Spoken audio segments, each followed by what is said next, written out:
अरुण कुमार, सुभागी देवी inter college. मैं chemistry class 11 की chemistry में मैं एटॉमिक स्ट्रक्चर में मैं पार्ट 7 डिस्कस करने जा रहा हूँ।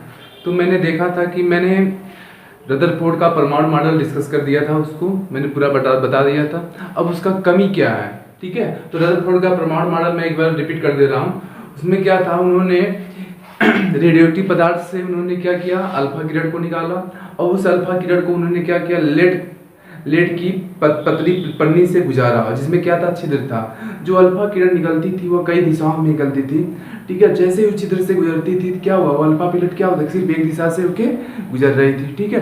तो जैसे ही वो अल्फा किरण एक दिशा में गुजरी तो उस अल्फा किरण को उन्होंने क्या किया, एक सोने की पन्नी पे उन्होंने आपतित कराई, ठीक है। तो वहां से उन्होंने देखा जो अल्फा किरण है जैसे ही उस सोने की पतली पन्नी पे आपतित हुई, ठीक है, तो अल्फा किरण, कुछ अल्फा किरण क्या होती है, सीधी निकल जाती हैं। कुछ अल्फा किरण क्या होती है, कुछ अल्फा किरण क्या होती हैं, अपने मार्ग से विचलित हो जाती हैं। और कुछ अल्फा किरण क्या होती हैं, जैसे गई वैसे अपने रास्ते में फिर से वापस आती है। जैसे कि मैंने क्या कहा था कि यहाँ पर कुछ अल्फा किरण, यह क्या है, आपका नाभिक है। अगर जो अल्फा किरण है, जो अल्फा किरण के पास कौन सा आवेश होता है, धनात्मक आवेश, तो अगर वह अल्फा किरण इस नाभिक से टकराया, नाभिक के पास भी क्या होता है, धनात्मक आवेश, इस प्रतिकर्षण की वजह से जैसे ही इस दिशा में गया वैसे ही क्या होगा, रिटर्न आ जाता है, वैसे वापस आ जाता है। मैंने क्या कहा, अल्फा किरण के पास भी धनात्मक आवेश, जैसे ही वह अल्फा किरण के नाभिक से टकराया, जैसे ही टकराएगा वैसे ही क्या होगा, वह वापस आ जाएगा, ठीक है। अब कुछ अल्फा किरण क्या होती है, सीधी निकल जाती है। सीधी निकलने की मतलब क्या हुआ, वह अल्फा उस वहां पे कुछ खाली स्थान रहा होगा, परमाणु में कुछ खाली स्थान है, इस वजह से उस अगर वो अल्फा किरण उस स्थान से होकर गुजरती हैं तो वो क्या होती है, सीधी निकल जाती हैं, ठीक है। तो रदरफोर्ड ने ही बताया, रदरफोर्ड ने बताया कि नाभिक और इलेक्ट्रॉन के बीच कुछ खाली स्थान होता है। अगर अल्फा किरण उस खाली स्थान से होकर गुजरती है तो अल्फा किरण क्या होती है, सीधी सीधी निकल जाती है। लेकिन अगर वो अल्फा किरण नाभिक से होकर गुजरती है तो नाभिक के पास भी धनात्मक आवेश, इस अल्फा किरण के पास भी धनात्मक आवेश, तो प्रतिकर्षण की वजह से वो अपने मार्ग में वापस आ जाती है।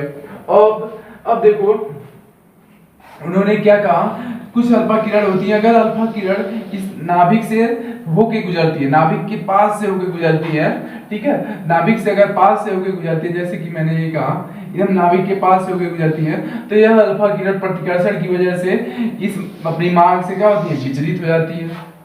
अगर अल्फा किरण नाभिक से पास से होकर गुजरती है तो यह अल्फा किरण प्रतिकर्षण की वजह से अपनी मार्ग से विचलित हो जाती है, ठीक है। इस दिशा में चल रही थी, अब क्या हुआ, विचलित होकर दूसरी दिशा में चलने लगी, ठीक है।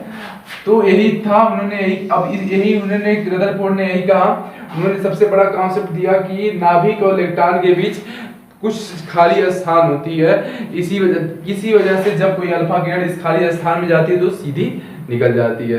तो एक खाली स्थान यह रदरफोर्ड ने बताया कि नाभिक है और इलेक्ट्रॉन है, जो इलेक्ट्रॉन परिक्रमा कर रहा है, इनके बीच कोई खाली स्थान है। इस खाली स्थान की वजह से अगर कोई अल्फा किरण जाती है तो क्या होती है, सीधी निकल जाती है, ठीक है। ये रदरफोर्ड ने दिया था, ठीक है। अब देखो इनकी कमी क्या थी, drawback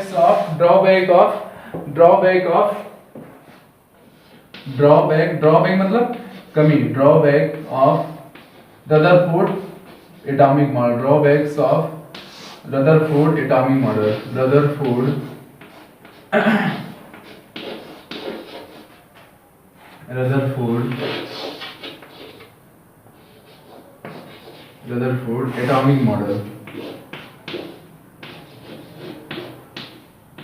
atomic model, drawback of Rutherford atomic model. तो इसकी कमी क्या है, रदरफोर्ड के एटॉमिक मॉडल का कमी क्या है, इसको देख लिया जाए, ठीक है।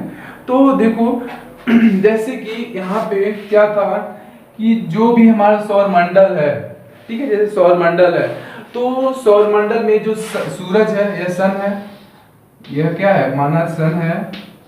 अब इस सूरज के चारों ओर जितनी भी ग्रहें हैं क्या करती हैं, परिक्रमा करती हैं, ठीक है। मैंने क्या कहा, रदरफोर्ड परमाणु मॉडल की जो कमी है उसको देखा जा रहा है, तो एनसीईआरटी से ही हम चल रहे हैं, ठीक है। तो हम देखते हैं जो सौर मंडल है, सौर मंडल में सूरज के चारों ओर जितने भी ग्रह हैं, परिक्रमा करते हैं। जैसे मैंने अर्थ ले लिया, पृथ्वी, ये आपका अर्थ है, मून है, ठीक है, मून है, ठीक है।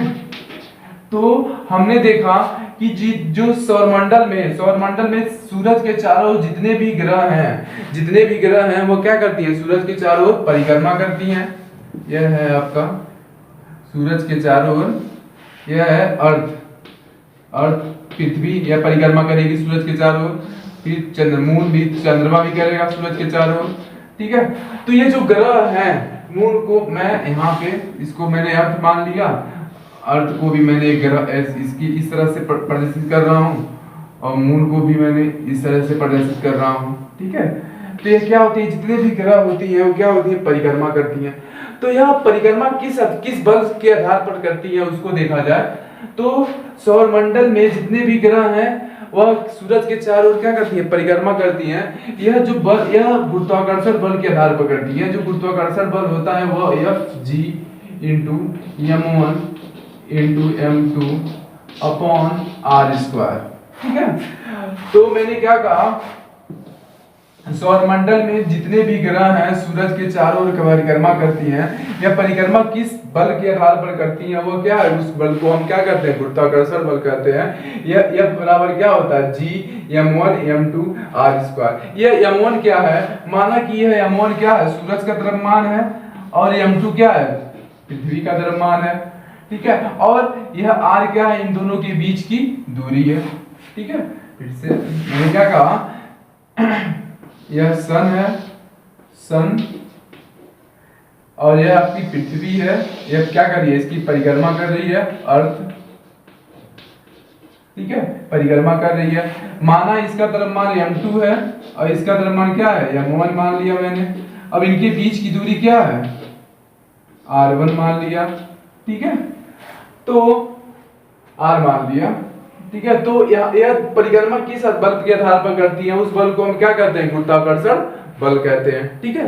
तो यह सौरमंडल है, और जो हमारा परमाणु मॉडल है, परमाणु मॉडल जो है उसमें भी क्या होता है, एक नाभिक होता है, और इलेक्ट्रॉन क्या होता है, इस नाभिक के चारों ओर क्या करता है, परिक्रमा करता है। मैंने क्या कहा, हमारा जो परमाणु मॉडल है, परमाणु मॉडल में भी यही है कि जो इलेक्ट्रॉन है वो क्या, किसकी परिक्रमा करता है, नाभिक की परिक्रमा करता है। जैसे यहाँ पे जितने भी ग्रह हैं वो किसकी परिक्रमा करते हैं, सूरज की परिक्रमा करते हैं। उसी तरह जो इलेक्ट्रॉन है, परमाणु में जो इलेक्ट्रॉन है वो किसकी परिक्रमा करता है, नाभिक की परिक्रमा करता है, ठीक है। तो यह जो यहाँ पे यह परिक्रमा किस बल के आधार पर करता है, यह परिक्रमा किस बल के आधार पर करता है, उस बल को हम कूलाम बल कहते हैं। उस बल को हम क्या कहते हैं, यह बराबर K Q1 Q2।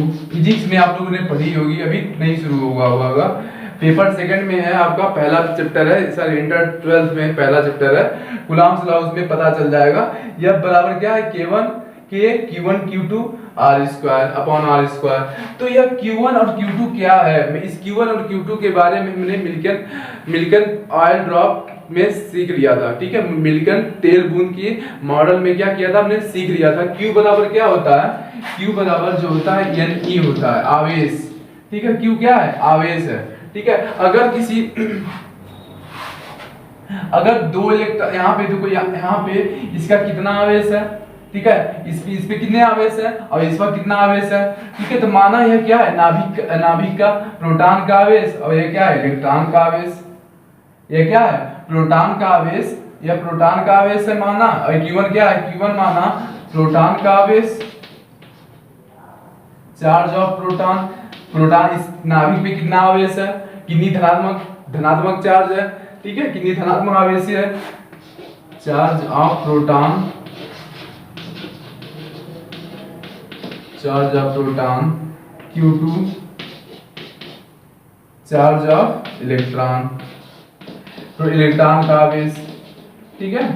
मैंने क्या कहा कि Q1 क्या है, इस नाभिक पे कितना धनात्मक आवेश है, ठीक है, कितना धनात्मक आवेश है, और इस इलेक्ट्रॉन पे, इस पे कितना ऋणात्मक आवेश है, जो इलेक्ट्रॉन परिक्रमा कर रहा है, ठीक है। माना कि जैसे यहाँ पे अगर 10 इलेक्ट्रॉन परिक्रमा कर रहा है तो उस पे कितना आवेश होगा 10 10 इंटू ई। ई का मान क्या होता है, मैंने लिखाया था अभी 1 minus 1.6 into 10 to the power minus 19।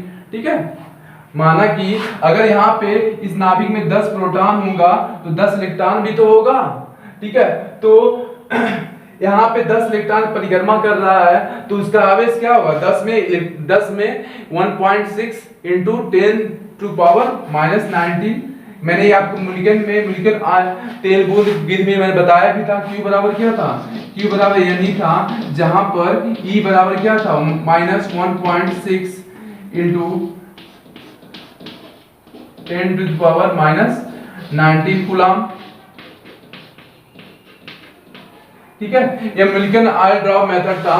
तो जैसे सौर मंडल में जो भी ग्रह परिक्रमा करती हैं वह गुरुत्वाकर्षण बल के द्वारा करती हैं, वैसी तरह यहाँ पे परमाणु मॉडल में जो परमाणु मॉडल में जो इलेक्ट्रॉन नाभिक की परिक्रमा करता है, क्या आपका नाभिक है वह किस बल के आधार पर करता है, उस बल को हम क्या करते हैं, कूलॉम बल कहते हैं। या Q1 क्या है, प्रोटॉन का आवेश है। Q1 क्या है, प्रोटॉन का आवेश है, मतलब कितने प्रोटॉन है, 10 प्रोटॉन होंगे तो Q बराबर क्या होगा 10 इंटू ई। अब प्रोटॉन Q बराबर क्या होगा, अगर 10 प्रोटॉन है तो N बराबर क्या होगा 10, अब इंटू ई आवेश पे क्या होगा, प्रोटॉन का आवेश क्या होगा plus 1.6 into 10 to the power minus 19 और इलेक्ट्रॉन का आवेश क्या होगा minus 1.6 into 10 to the power minus 19 ये कूलॉम। ठीक है, तो यह क्या है, Q1 क्या है, प्रोटॉन का आवेश है और Q2 क्या है, इलेक्ट्रॉन का आवेश है। ठीक है, तो अब इनके बीच की दूरी क्या है, इनकी बीच की दूरी r है। ठीक है, तो हमने सौरमंडल में जो भी ग्रह आप सूर्य की परिक्रमा करते हैं उस बल को हम, वह किस बल के द्वारा परिक्रमा करते हैं उस बल को हम गुरुत्वाकर्षण बल कहते हैं। और यहाँ पे G जो है वह गुरुत्वाकर्षण नियतांक है। ठीक है, लेकिन परमाणु मॉडल में जो भी इलेक्ट्रॉन नाभिक की परिक्रमा करते हैं वह कूलॉम बल के द्वारा करते हैं, कूलॉम बल के द्वारा। यह बराबर, अब यह जो K है इस K को हम अनुपातिकता स्थिरांक कहते हैं। यह जो K है, जैसे यहाँ पे G था यहाँ पे K आ गया और यह किस K को हम अनुपातिकता स्थिरांक कहते हैं। ठीक है, तो एक मैक्सवेल साइंटिस्ट थे, उन्होंने कहा जो ग्रह परिक्रमा करती है उस ग्रह पे कोई आवेश नहीं होता, सूरज पे ना कोई आवेश है ना पृथ्वी पे कोई आवेश है, लेकिन परमाणु मॉडल में जो इलेक्ट्रॉन है, इलेक्ट्रॉन पे ऋणात्मक आवेश है और नाभिक पे क्या है, धनात्मक आवेश है। तो मैंने क्या कहा, मैक्सवेल एक साइंटिस्ट थे, मैक्सवेल उन्होंने कहा जो भी सौरमंडल में जो भी ग्रह परिक्रमा करती हैं, ठीक है, तो जैसे सूरज की परिक्रमा करते हैं, सूरज पे भी कोई आवेश नहीं है। आवेश का मतलब क्या है, धनात्मक या ऋणात्मक। ठीक है, ना सूरज पे आवेश है ना किसी पृथ्वी पे कोई आवेश है। ठीक है, लेकिन परमाणु मॉडल में क्या हुआ, परमाणु मॉडल में क्या है कि इलेक्ट्रॉन पे कौन सा आवेश होता है, ऋणात्मक आवेश, और नाभिक पे कौन सा आवेश होता है, धनात्मक आवेश। ठीक है, तो उन्होंने कहा अगर कोई आवेशित कण किसी अन्य आवेशित कण की परिक्रमा कर रही है, कोई आवेशित कण किसी अन्य आवेशित कण की परिक्रमा कर रही है, जैसे कि यहाँ पे इलेक्ट्रॉन किसकी परिक्रमा कर रहा है, नाभिक की, नाभिक को कौन सा आवेश है, धनात्मक आवेश। ठीक है, उन्होंने कहा अगर कोई आवेशित कण यहाँ पे इलेक्ट्रॉन किसी अन्य आवेशित कण प्रोटॉन की परिक्रमा कर रही है तो उस परिक्रमा के करने के दौरान वह ऊर्जा का उत्सर्जन करेगी। उन्होंने, मैक्सवेल ने कहा अगर कोई आवेशित कण किसी अन्य आवेशित कण की परिक्रमा कर रही है, या क्या है, ये आवेशित कण है इलेक्ट्रॉन, इस पे ऋणात्मक आवेश है, अन्य आवेशित कण मतलब क्या होगा, प्रोटॉन, इसकी परिक्रमा कर रही है, तो वो परिक्रमा करने के दौरान क्या करेगी, ऊर्जा का उत्सर्जन करेगी। परिक्रमा करने के दौरान ऊर्जा का उत्सर्जन करेगी और उस ऊर्जा को हम क्या कहते हैं, वैद्युत चुंबकीय विकिरण ऊर्जा। परिक्रमा करने के दौरान जिस ऊर्जा का उत्सर्जन करेगी उस ऊर्जा को हम इलेक्ट्रोमैग्नेटिक रेडिएशन कहते हैं। ठीक है, अभी मैं इसको आगे डिस्कस कर रहा हूं, 1 सेकेंड।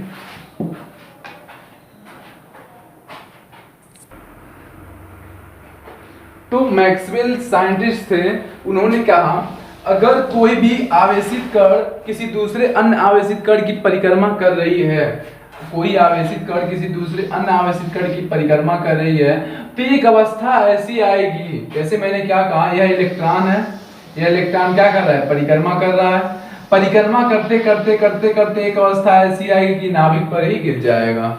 उन्होंने क्या कहा, मैक्सवेल ने कहा अगर कोई आवेशित कण, यह इलेक्ट्रॉन है, यह आपका इलेक्ट्रॉन है, क्या कर रहा है, इस नाभिक की परिक्रमा कर रहा है, यह परिक्रमा कर रहा है, तो परिक्रमा करते करते वह परिक्रमा करने के दौरान क्या करता है, ऊर्जा का उत्सर्जन करता है। उस ऊर्जा को हम क्या कहते हैं, वैद्युत चुंबकीय इलेक्ट्रोमैग्नेटिक रेडिएशन या विद्युत चुंबकीय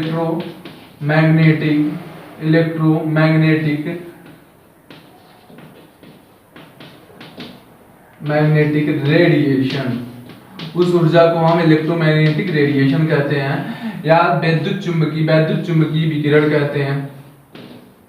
मैक्सवेल ने कहा अगर कोई आवेशित कण किसी अन्य आवेशित कण की परिक्रमा कर रही है तो वह ऊर्जा का उत्सर्जन करती है, उस ऊर्जा को हम इलेक्ट्रोमैग्नेटिक रेडिएशन विद्युत चुंबकीय विकिरण कहते हैं, विद्युत चुंबकीय। इसके बारे में हम आगे डिस्कस करेंगे, पर अभी तो यही जान लीजिए ऐसी ऊर्जा है जो इलेक्ट्रॉन नाभिक की परिक्रमा कर रहा है और परिक्रमा करने के दौरान क्या कर रहा है, ऊर्जा का उत्सर्जन कर रहा है, ठीक है। उसी ऊर्जा को हम क्या कहेंगे, विद्युत चुंबकीय विकिरण कहेंगे, ठीक है।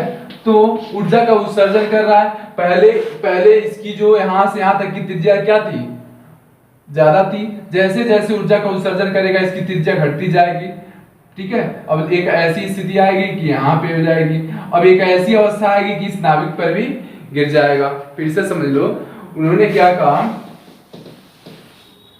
मैक्सवेल साइंटिस्ट थे, मैक्सवेल बैट्समैन नहीं,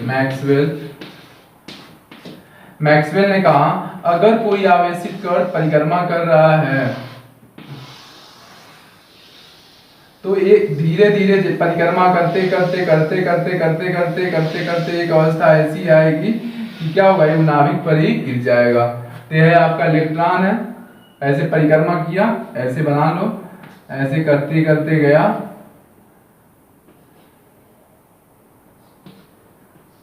जैसे जैसे ऊर्जा का उत्सर्जन करेगा इसकी जो त्रिज्या नाभिक और इलेक्ट्रॉन के बीच की दूरी क्या हो जाएगी, नाभिक और इलेक्ट्रॉन के बीच की दूरी क्या हो जाएगी, घटती जाएगी, ठीक है। और एक अवस्था ऐसी आएगी कि नाभिक में भी क्या हो जाएगा, गिर जाएगा, ठीक है। तो यह रदरफोर्ड का मॉडल था, ठीक है। मैक्सवेल जैसे इन्होंने कहा, मैक्सवेल ने कहा भाई यह इलेक्ट्रॉन, भाई कोई भी आवेशित कण जैसे जैसे परिक्रमा करेगा, ऊर्जा का उत्सर्जन करेगा, तो वह जो परमाणु होगा वह अस्थायी होगा, ठीक है। वह परमाणु क्या होगा, अस्थायी होगा। तो एक कॉन्सेप्ट और भी आया कि क्यों ना हो कि नाभिक और यहाँ पे जो इलेक्ट्रॉन परिक्रमा करते करते गिर जा रहा है, तो नाभिक अगर इलेक्ट्रॉन अगर स्थिर है तो क्या वह नाभिक स्टेबल, वह परमाणु स्टेबल हो सकता है। जैसे यहाँ पे जो इलेक्ट्रॉन परिक्रमा करते करते नाभिक पे गिर जा रहा है, ठीक है, एक अवस्था ऐसी है, ऊर्जा का उत्सर्जन करते करते क्या हो रहा है, नाभिक पे गिर जा रहा है। तो एक क्वेश्चन था आपके एनसीईआरटी में, उसी में है, उसमें क्या था कि परिक्रमा करते करते नाभिक पे गिर जा रहा है, तो क्या अगर वह एक इलेक्ट्रॉन जो है, इलेक्ट्रॉन स्थिर रहे तब वह परमाणु जो है, परमाणु में क्या होता है, नाभिक होता है, एक इलेक्ट्रॉन होता है, ठीक है। अगर इलेक्ट्रॉन स्थिर रहे तो क्या परमाणु स्टेबल हो सकता है, अस्थायी हो सकता है? तो इसका जवाब है नहीं। अगर इलेक्ट्रॉन स्थिर रहे तो परमाणु कभी भी स्टेबल, अस्थायी नहीं हो सकता। क्यों नहीं हो सकता? क्योंकि जैसे ही इलेक्ट्रॉन स्थिर हुआ तो यह वैद्युत स्थैतिकी आकर्षण बलों के द्वारा क्या हो जाएगा, आकर्षित हो जाएगा।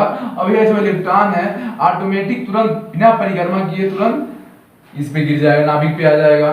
तो यह जो परमाणु है, यह परमाणु स्टेबल नहीं होगा, ठीक है, यह परमाणु स्टेबल नहीं होगा, अस्थायी नहीं होगा, ठीक है। तो यही रदरफोर्ड में कमी यही थी, उन्होंने इसका रीजन नहीं दे पाया। परिक्रमा तो करता है, कोई अच्छा रीजन नहीं दिया। मैक्सवेल आ गए, मैक्सवेल ने कहा कि कोई भी इलेक्ट्रॉन विपरीत आवेशित कण अगर परिक्रमा करेगा तो वह एक अवस्था ऐसी है कि नाभिक पे ही गिर जाएगा, जिससे क्या होगा, परमाणु स्टेबल नहीं होगा, अस्थायी नहीं होगा।